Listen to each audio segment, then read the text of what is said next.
Welcome to பாபிஸ் kitchen. இன்னைக்கு பாபிஸ் கிச்சனில் கத்திரிக்காய் வச்சு வாங்கி பார்த்து செய்யலாம். வாங்க எப்படி செய்யலான்னு பார்க்கலாம். அதுக்கு குக்கர் வச்சு குக்கரில் ஒரு 4 டேபிள் ஸ்பூன் எண்ணெய் ஊற்றிருக்கேன். அதோட அதில் 1 ஸ்பூன் அளவுக்கு கடுகு உளுந்தம்பருப்பு,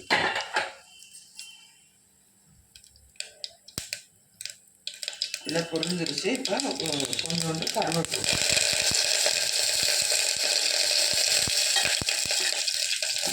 நீளமாக வெட்டி வச்சிருக்கிறேன் வெங்காயம்,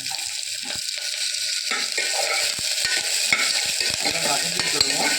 நிறம் மாறணும். சின்னதாக வெட்டணும்னு விருப்பப்படுறவங்க வெங்காயத்தை சின்னதாக கூட வெட்டிக்கோங்க.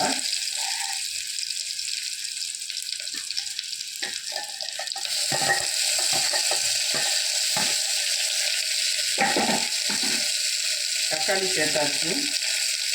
அதோட 1 ஸ்பூன் மல்லி,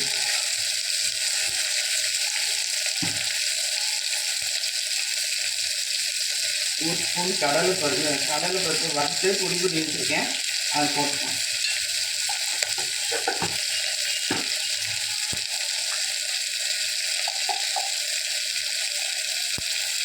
அரை ஸ்பூன் உளுந்தம்பருப்பு பொடி,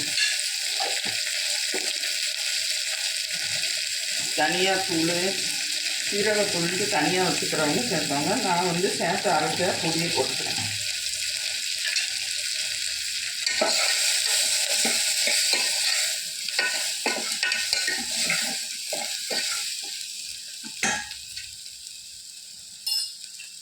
இப்போ வெட்டி வச்சுக்கிற கத்திரிக்காய் ஒரு 8 கத்திரிக்காய் வெட்டி வச்சுருக்கேன். 1 டம்ளர் அரிசிக்கு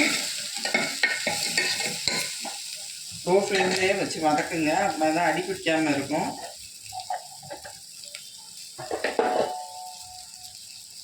கொஞ்சோண்டு மஞ்சத்தூள்,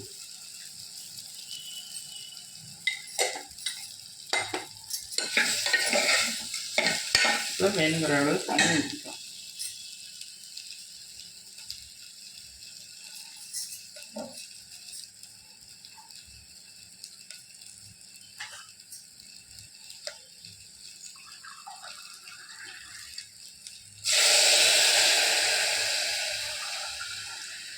நான் 2 டம்ளர் தண்ணி ஊற்றிருக்கேன் 1 டம்ளர் அரிசிக்கு.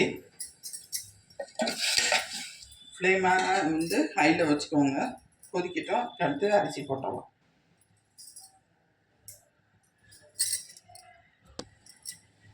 நல்ல தண்ணி தரத்துடன் கொதிக்க ஆரம்பிச்சிச்சு. இப்போ அரிசி போட்டுரும்.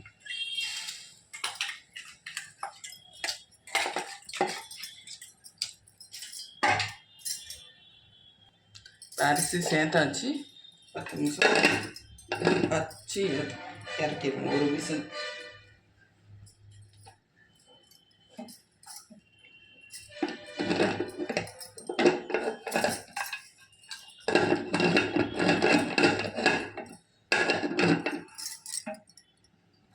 குக்கர் மூடியாச்சு.